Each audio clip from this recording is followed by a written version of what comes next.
अब विजय त्रिवेदी, क्या यहाँ से एक और चिंगारी फूटती दिखेगी कि आगे आने वाले वक्त में पॉलिटिक्स में? भाई कहाँ तो गए थे सब कुछ सामान्य करने प्रधानमंत्री नरेंद्र मोदी, ये एक और गड़बड़ी दिखेगी क्या?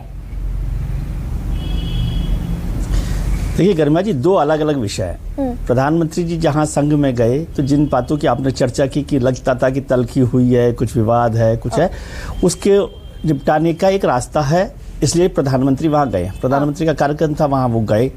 ये भी बात ठीक है कि पिछले 2024 के चुनाव से के दौरान और उसके बाद कुछ कुछ चर्चा चलती रही, लेकिन संघ के एक बड़े अधिकारी कह लें, कुछ कह लें, उन्होंने मुझे कहा कि महत्वपूर्ण विषय क्या है, आप गलत चर्चा करते। ये 2024 के बाद आज प्रधानमंत्री जी की यात्रा, उसमें एक बड़ा बदलाव क्या है कि क्या पिछले 5 साल में, 7 साल में संघ मुक्त भारतीय जनता पार्टी बनाने की कोशिश की गई, जिसके बयान का कल्मिनेशन था जेपी नड्डा का बयान। हाँ। अब दूसरी बात कह रहा हूं मैं आज, संघ मुक्त बीजेपी बनाने, मतलब संघ मुक्त बीजेपी का मतलब संघ के कंट्रोल से अलग करने की कोशिश क्या की गई पिछले 5-7 साल में, जिसका कल्मिनेशन आप जेपी नड्डा के बयान से देख सकते हैं। और क्या आप उससे दूसरी तरफ वापस आ गए जहां अब संघ फिर से बीजेपी पर पूरी तरह से एक काबिज होना चाहता है, या केंद्रीय नेतृत्व को जो नियंत्रण होना चाहिए, इसको डे टू डे अफेयर से मत समझिए। खासतौर से 240 सीटों के बाद 240 ज्यादा 240 के बाद तो क्या जी हाँ, तो क्या ये बड़ा बदलाव है? पहली बात। और आपने जैसे ठीक से कहा कि नड्डा साहब अपने मन से तो बोले नहीं, ये बात कहीं से वो बात आई होगी जिसकी बात हुई, फिर खैर उस पर सफाई हो गई, उसके बाद आगे हो गया, और उसके बाद महाराष्ट्र के चुनाव हुए, दिल्ली के चुनाव हुए, हरियाणा के चुनाव, वो सब आगे की बातें हैं।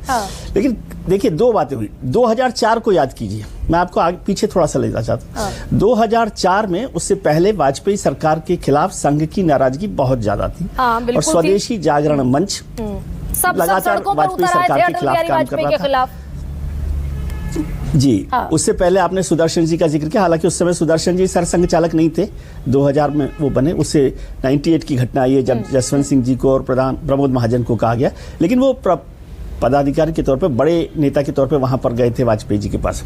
लेकिन 2004 का नतीजा क्या हुआ कि बीजेपी वहां पर हार गई, और उस समय सर कार्यवाह थे डॉक्टर मोहन भागवत। उनका रिएक्शन है, ऑन रिकॉर्ड है, उन्होंने कहा कि वाजपेयी सरकार हारती है या जीतती है, ये संघ का विषय नहीं है। ठीक है।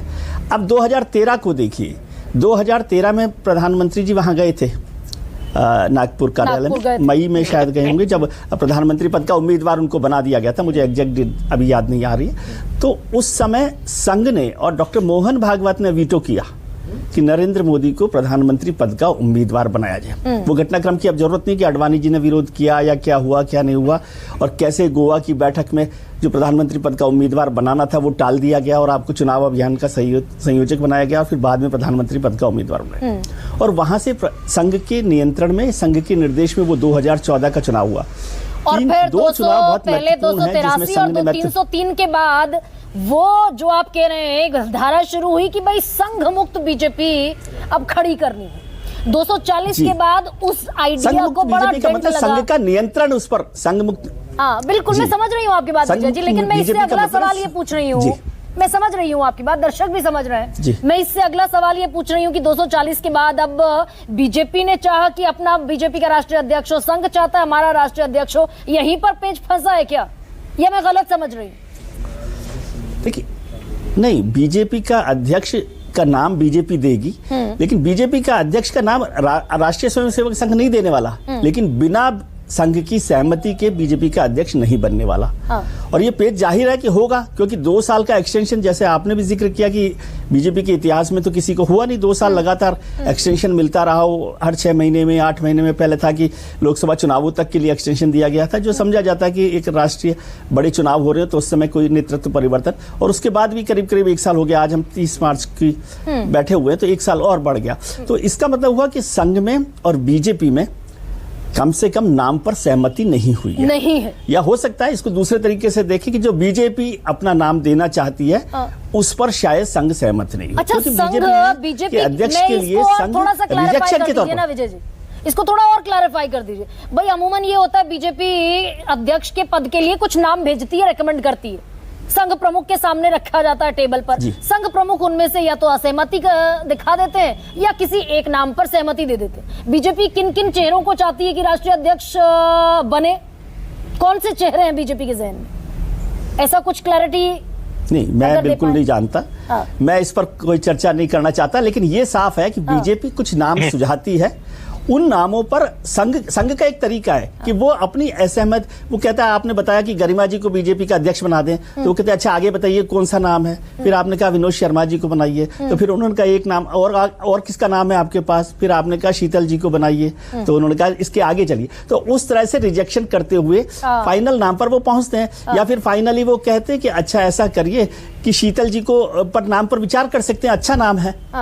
ये एक तरीका होता है, कोई डायरेक्शन वहां पर नहीं मिल रहा, लेकिन एक तरीका है। फाइनली विजय जी पे एग्री कर लेंगे जी। और ये पिछले 2 साल से विजय जी तो कैंडिडेट ही नहीं है इसमें।